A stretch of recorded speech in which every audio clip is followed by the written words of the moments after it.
Hey, what's up, y'all? I am your girl Candy, and to my left, I have Alan Mingo Jr. and he's about to speak on it.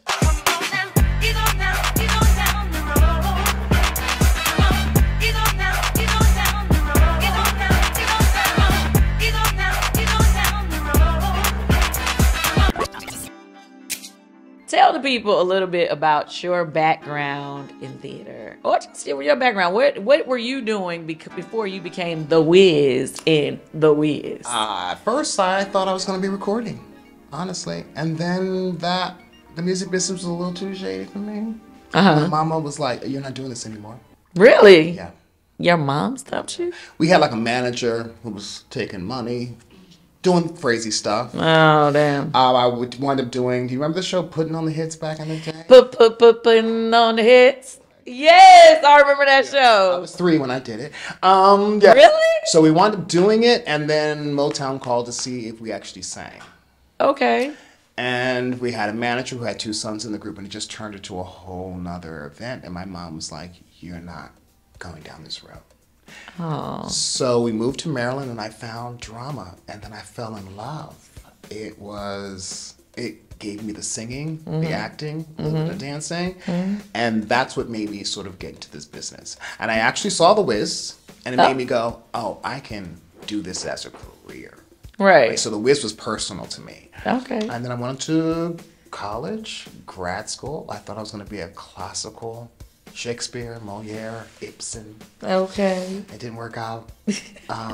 In grad school, while I'm sort of doing my Shakespeare, I wound up getting into Rent, my first Broadway show. And I never stopped. Yeah. So you got a long history of doing both. You just never know where you're going to land. Right. You know what I mean? Now, this is one thing that I always found interesting. Okay, what's the longest run that you've been on, like, one show? I average about 2.5 years. Okay. But the longest is probably Kinky Boots On and Off, the last one I did, which was kind of 7 years. 7 years? Yeah, on and off. Okay, so I was able to I did Chicago. I was Mama Morton, but it was, just a short run. I didn't do it for a long time. Yeah. But I always was curious for people who do one show for years and years and years, like, how does that feel? You do the same show every day and have to bring that energy every day for the same role. It's challenging. I mean, I have people, when I did Lion King, I still have people who were doing Lion King 20 years ago who are still in it. So I really want to ask them that question. Right. For me, I go on and try to make it fresh. Sometimes you start changing the lines. And what makes it actually easier is that your co-stars begin to change. Oh. They give you lines, the line readings are different. And so that keeps it fresh all the time. When that's sort of stale, then I begin to like tweak with the lines, play with some of the lines, just so I'm not so bored. Right. That is true. Now, okay, so what was your approach to being the Whiz? So we took a different take. Right. I have to tell you, the first day of rehearsal, I was ready to come in and be evil with everybody. Because The Whiz in the Broadway show was like scary and mean. Richard Pryor softened that a little bit. So I was ready. I read the old script. I read sort of hybrids of the script. I was ready to come in and sort of like, when you play a mean character like Eveline, you can take out your frustrations in the day. A taxi almost hit you, someone curses you out, you can come in and now I can just yell at some actors. Right. I was so ready to do that.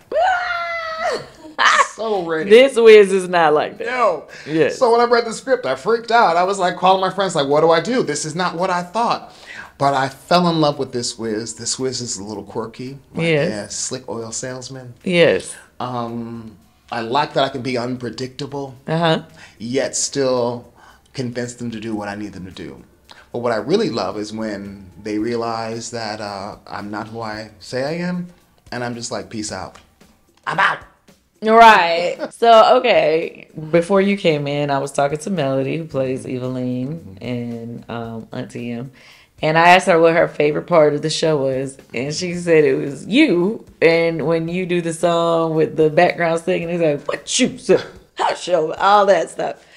So she said that's her favorite part of the show. Every night she said she's singing along with them backstage, And doing the background. What she does is my favorite. So that's your favorite part. Literally. Which part? The gospel part. The gospel song. At the end, No Bad News? Yes. Are you kidding me? Yeah, she brings the house down. They say, what's your favorite? I'm like, it changes, but that's one constant when she literally, like you said, brings the house down. And you're like, how? 8 times a week. How do you do that? 8 times a week. Wow. It's a special gift. And I enjoy it every time. Yeah. My second one is, the Emerald City dancing. Oh, yes. So I get into my throne much earlier. I get into the throne usually in the beginning of that, and I watch the whole thing every day. Oh, that's your favorite. Yes. I love it. Yes. Yeah. And hear the audience reaction like, yeah. I love it. It is so different, like you said, from what people are used to seeing or when they think of the Whiz or whatever. So it's a lot of surprises in there that I'm happy about because you don't want it to be exact same of what they what they think they know. Right. If you had to play another role in the same show, which role would that have been? Probably Eveline. You would have been Eveline? Because I'm even with everybody today. I really do enjoy I'm normally playing the nice, friendly, smiley guy. Right. So the minute I get to play somebody evil, it becomes easy. Mm-hmm. Because just your normal day, there's always somebody who just like... Right. And I'm like, all right, I'll package that up and I'm going to take it out on somebody today on stage. Show sign. I'm a Libra. Oh, so we're constantly doing this. Right. So when that scale gets like this, you're like, I got to get it out. I got to get it out. And it will make coming to work so much more interesting. Touring or just doing the show in New York? What's the favorite part? Do you like to tour or do you like just working in New York? Well, this is my 6th tour. Ooh. So this is my 6th time even here. Wow. I always want to sleep in my own bed, people. I always want to sleep in my own bed. But there's something about traveling across the country. Sometimes I do it in a car. Sometimes I fly with everybody else. Sometimes some of us just rent a car and do a road trip. Oh, wow. Monday. So I love seeing the country. Mm-hmm. But after a while, if I see another hotel room, I want to strangle somebody. Do you know what I mean? Here's the problem, though. I can't go on a proper vacation. Someone has to force me to go on a vacation. Really? Why? Because it's going to a destination, and getting into someone else's bed, a hotel bed. Mm. Do you know what I mean? And so you got to convince me that there's something else about the destination that gets me excited. That's not going to feel like work. Because I'd rather have a staycation in my bed, right. With all my things. So someone has to really convince me to leave my house to take some time off. Because going into a hotel does not thrill me. Mm. I'm sure the same with you. You're like, after a while, you're like, if I see one more hotel, I'm going to strangle somebody. Yeah, I normally take the first flight. People are like, why do you do that? I normally take the first flight out of whatever city I am in because I'm trying to get home quick. Mm-hmm, mm-hmm. So that 5 a.m., 6 a.m. flight, that's typically the flight that I'm on. Okay, I go to bed at 6 a.m. All the time? Unless there's something to do. Like last night I went to bed early for you. But 6 a.m. is my That's time. Your normal time? Yes. So to get up to go on the plane. My normal time is like 2. No. 6? Let me sleep from 6 a.m. to 1, 2, pop up, and then I'll get on a plane to go home. 1? Yeah. Look, normally I like the first thing I do in the day. It's harder on tour. But normally I like the first thing I do in the day is my show. Mm-hmm. And it gets hard. People don't get used to that. They like to live the 9 to 5 schedule. They get up like their parents, and people feel guilty because they're not up and doing something. Mm-hmm. But when if I pretend I'm on a swing shift, when I go perform, I have all the energy in the world. It's the first thing I'm doing. So then I have energy at the end. But do you ever spend time in the city, like actually do things? Sometimes. You just work and go to sleep. No, I mean, I'm up. But it's on the other... Like, you're in Atlanta. What you doing in Atlanta? Probably going to take a friend and we're going to go to, what's it called? The Sky, with the carousel, Oh, yeah, What's it called? Sky something? I was looking at a few haunted tours, but probably not because I'm a fraidy cat, and we're at the Fox Theater that has a lot of history. Ghosts. Come on. These theaters are haunted. I ain't never heard that. Ever? You come on, for real? For real. Have you played the Masonic Temple in Detroit? Well, I mean, I probably have, but I don't. Yeah, you probably. And that place is crazy. The Fabulous Fox in St. Louis. You seen some weird things happen? Oh, all the time. Okay, speaking of weird things, what's the weirdest thing that has happened to you on a tour? The great thing about theater, there's something happening all the time. The first time I had an experience of, I was in Detroit, and I'm just joining a company, and I'm playing a character who has to come out in a winter coat, but I'm 7 flights up in the air, going to the bathroom, and I hear my intro music, dun dun dun dun dun dun dun dun dun dun, dun, and I'm like, no, running on stage, 7 flights down, like, and they're still dun dun dun dun dun dun dun dun. Mr. Mingo, come to the stage. I run on stage, no winter coat, and I start the number, and they're like, you can't. It's my first show ever. You can't. It was the first one? First Broadway type show. Yeah, they're like, you can't. You just can't go to the bathroom when you want. I'm like, I realized that. I just didn't realize it was coming so fast. I'm just learning the show. Our dressing rooms are 7 flights in the air. 7 flights in the air, people. Yeah, that was a lot. Yeah. That happens to me forgetting lines. Well, you've been present to me forgetting lines. It's... Wait, which show did you forget a line on? You know, I have an order.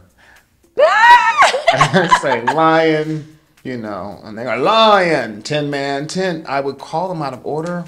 Oh, Lord. They would, and I'm backup singer, so they are supposed to do what I do. But they're like, no, you're going to mess this up, so we're going to say the right word. So I can say scarecrow. They're like, 10 man. And then you just shake your head. Yeah, we'll go with that one. 10 man. Are you ready? So, I'm always messing up something. The good thing is, usually once I mess it up once, I won't mess it up again. Well, nobody ever knows. Right. That's the good thing about this one being more comedic, because it's, you know, you can always play off everything in a joke. Exactly. Yeah. Yeah. Or I'll add some extra lines just to cover. Do you remember were you there when I said, what do you think I am? Some kind of wizard? And Yeah. I'm supposed to say sorcerer. Because the joke is a wizard. I'm like, what do you think I am? Some kind of wizard? The scarecrow's line is going, a wizard. And I'm like, oh, I messed up the line. So I go, what do you think I am? Some kind of wizard? Sorcerer? Enchantress? This ain't Harry Potter. Like, I literally just started adding all these lines.